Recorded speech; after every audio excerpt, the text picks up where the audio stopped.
Fala galera, eu sou o professor Victor Testes, a gente está aqui para o nosso segundo episódio do 20 Atualizar. Você já sabe que o objetivo é dentro de 20 minutos, ou menos ou mais, tá te trazendo as informações mais importantes, do Brasil e do mundo, tá bom? Então, já sabe, ativa as notificações, se inscreve no canal, compartilha, comenta para fortalecer o nosso trabalho e você também vai estar consumindo conteúdo de qualidade, tendo aquela informação para ser um cidadão mais informado e com certeza vai estar gabaritando questões no vestibular com esses conteúdos que a gente vai estar vendo aqui, beleza?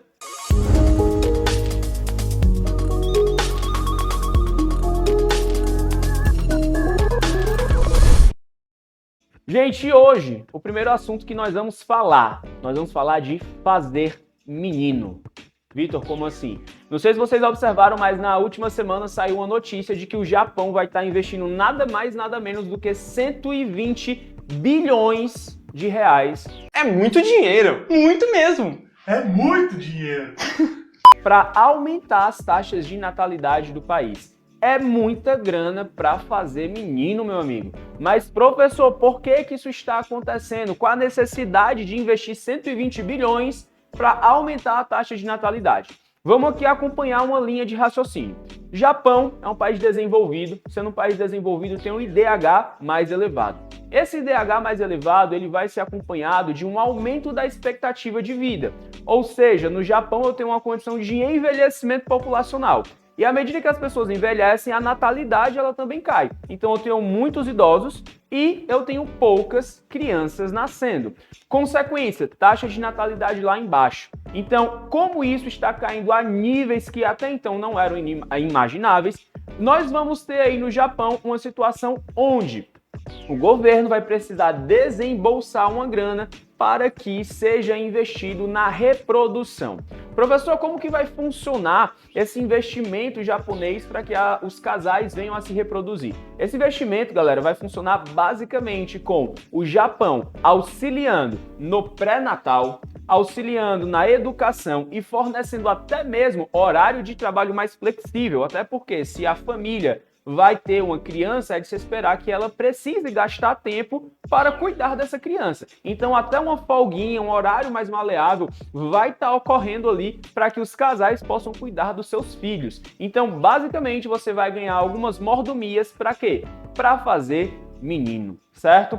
Isso também é algo que mexe com o que nós chamamos de PEA, População Economicamente Ativa. Pega esse conceito que ele é um tanto quanto importante. Professor, o que é a PEA? Basicamente se refere à população que está em idade propícia, para trabalhar. Como no Japão eu tinha um envelhecimento populacional, esse envelhecimento populacional faz com que eu tenha muitos aposentados e poucas pessoas movimentando o mercado de trabalho. Então a ideia é que a criança que está nascendo hoje, no futuro, a médio e longo prazo, ela venha se tornar o quê? Um trabalhador e uma trabalhadora ativo dentro do mercado de trabalho, tá bom? Então, obviamente que a medida não é simplesmente um gasto, mas na verdade é um investimento, porque ele está gastando hoje 120 bilhões para que você tenha uma reprodução maior e essas crianças que vão nascer, mais à frente elas vão estar movimentando o mercado de trabalho, certo? Esse foi um assunto que gerou muita comoção aí, da galera falando 120 bilhões, é muito dinheiro? É muito dinheiro. Tudo isso para ter menino? Tudo isso para ter menino. Porém, você tem que saber que essa realidade não é específica do Japão. Professor, por que ela não é específica do Japão? Outros países, principalmente também países europeus, passam por essa condição onde existe um grande número de idosos e poucos nascimentos. Condição essa que, inclusive, nós chamamos de inverno demográfico. Pega esse conceito, tá?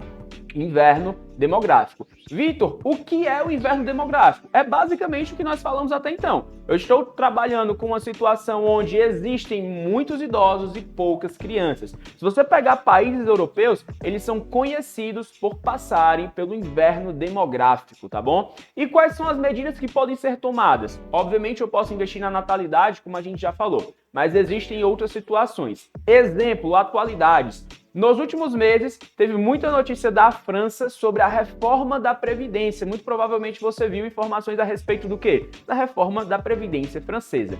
Isso significa que na França as pessoas vão precisar trabalhar um pouco mais, cerca de 2 anos, para que elas possam se aposentar. Por que elas vão precisar trabalhar um pouco mais? Para movimentar o mercado de trabalho e para que elas possam, assim, gerar o seu próprio dinheiro sem depender de aposentadoria. Elas vão precisar trabalhar mais porque não existe uma quantidade de trabalhadores ativos que seja o suficiente para movimentar a economia. Então eles estão tomando essa medida aí. A gente também não precisa ir muito longe, a gente pode trazer o próprio exemplo do Brasil, certo?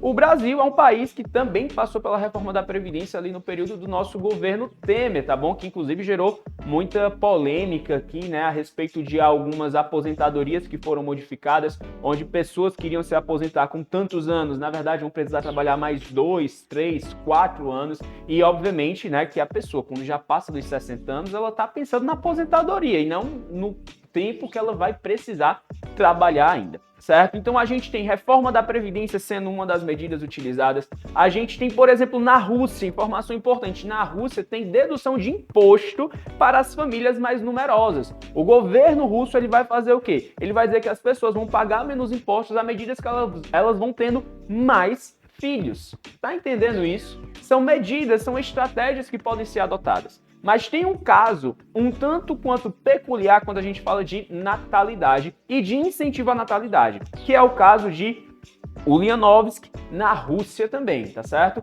Professor, o que ocorre em Ulyanovsky? Ulyanovsky tem uma baixa taxa de natalidade. Isso faz com que sejam necessárias medidas para investir nessa situação. Quais são as medidas? Lá em Ulyanovsky nós temos o Dia da Concepção. Vitor, como assim o Dia da Concepção?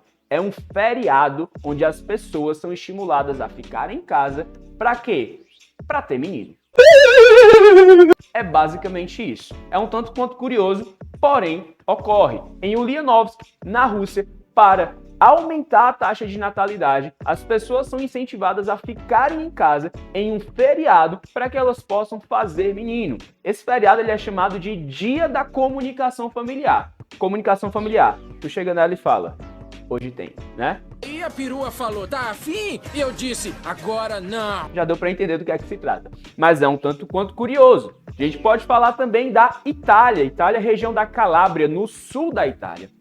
A Itália, na região da Calábria, incentiva a entrada de imigrantes. Inclusive, nos últimos anos, desde a pandemia, a Itália já estava incentivando a entrada de imigrantes, onde essa entrada de imigrantes seriam de pessoas em idade economicamente ativa para movimentar a economia italiana, porque é outro país que passa por um envelhecimento populacional. Então a gente tem várias medidas que podem ser tomadas aí para você lidar com a baixa taxa de natalidade. No caso do Japão, notícia da semana passada, é referente ao investimento de 120 bilhões de reais para que você possa ter menino. No caso da Calábria, na Itália, a gente está falando de propostas de imigração. No caso da França, nós estamos falando de reforma da Previdência. Ou no caso da Rússia, nós estamos falando até mesmo de um feriado para você ter uma folguinha e investir ali naquele tempo de qualidade com o seu esposo, com a sua esposa, para fazer aquilo que vocês sabem bem. Não é isso?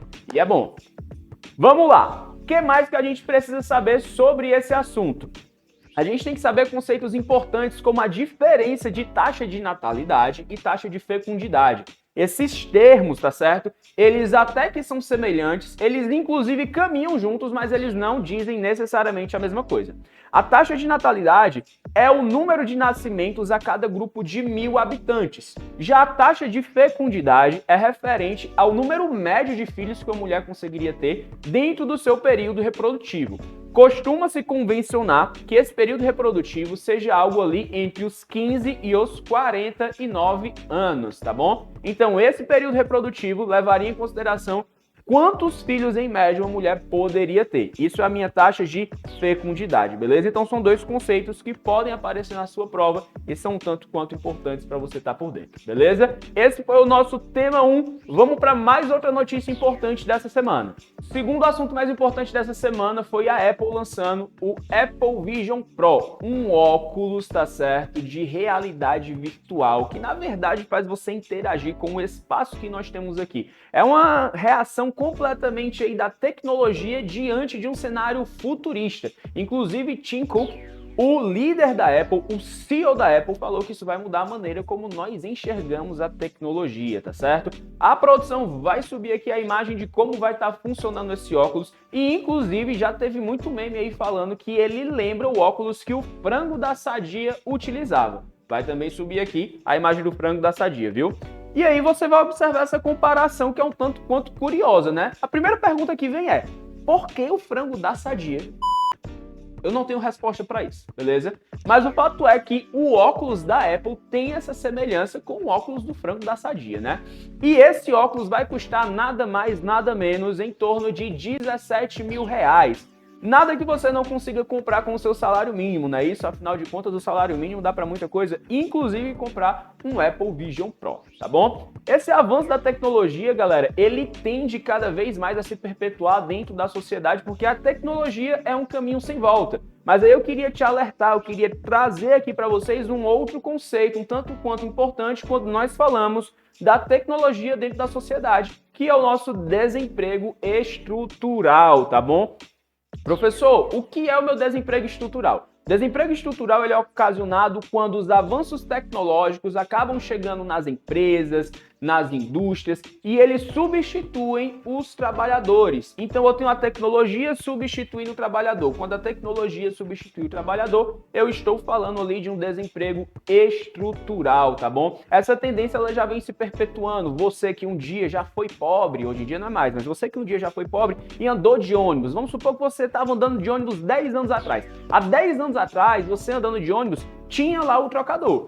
Já é uma função que hoje em dia nós não temos mais no ônibus, né? Pelo menos eu acredito que não, porque já teve muita movimentação quanto a isso, né? Dos trocadores, inclusive, se manifestando porque eles estariam sendo substituídos, né? Eu particularmente não sei porque, graças a Deus, a favela venceu e hoje em dia já tem muito tempo que eu não utilizo mais ônibus, né? Mas no passado andei muito de ônibus e eu pagava o trocador. Trocador é uma profissão que acabou ficando o quê? Acabou ficando ali sendo substituída por conta desse desemprego estrutural promovido pelo avanço tecnológico. A gente pode trazer vários exemplos de desemprego estrutural por conta dos avanços das tecnologias.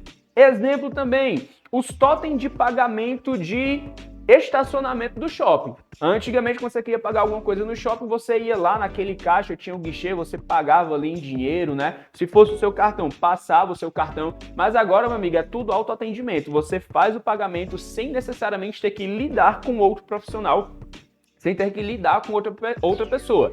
Desemprego estrutural mais uma vez, tá certo? Então, desemprego estrutural, ele está sendo marcado aí pela substituição do trabalhador pela tecnologia. E esse avanço que a gente menciona da tecnologia que está se perpetuando dentro da sociedade vai cada vez mais causar esse tipo de desemprego. O óculos da Apple, inclusive, pode ser utilizado aí como uma explicação para que você tenha mais uma transformação no mercado de trabalho. Mas lembrando, muitas pessoas acabam ficando desempregadas, mas tem aquelas que acabam arrumando emprego. Em que sentido? Aquela pessoa que realiza o trabalho intelectual, aquela pessoa que faz um trabalho onde ela precisa ali da sua inteligência, da sua capacidade, ela acaba ganhando oportunidades. Talvez pessoas que fazem trabalho braçal acabem sendo substituídas, mas, por exemplo, as pessoas que programaram, as pessoas que planejaram esse óculos Vision Pro da Apple são pessoas que com certeza estão com seu salário em dia, beleza?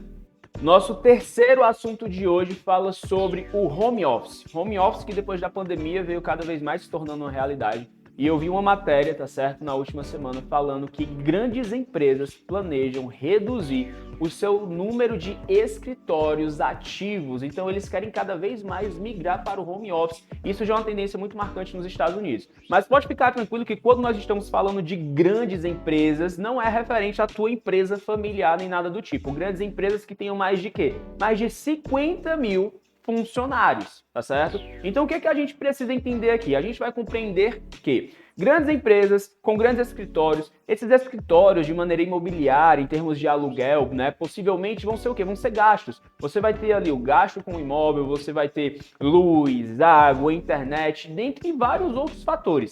E por conta da pandemia, você pega essa referência de que muitas pessoas ficaram fazendo aquele trabalho aonde? trabalham no home office. E essa tendência se mostrou muitas vezes um tanto quanto econômica, né? No sentido de fazer as empresas pouparem o seu dinheiro e aumentarem os seus lucros. E como a gente sabe, o sistema capitalista ele visa o lucro. Então, se eu posso de alguma forma diminuir o meu gasto e aumentar a minha receita, eu vou estar fazendo isso. Essa é uma tendência para grandes empresas já ocorrendo lá nos Estados Unidos. Inclusive, já existem estudos que mostram que mais imóveis estão ficando disponíveis, tá certo? E menos imóveis estão sendo alugados para os fins de escritório, tá bom? Então, é uma tendência que a gente está verificando no mundo moderno. Isso provavelmente também vai se perpetuar e o home office, ele veio para ficar.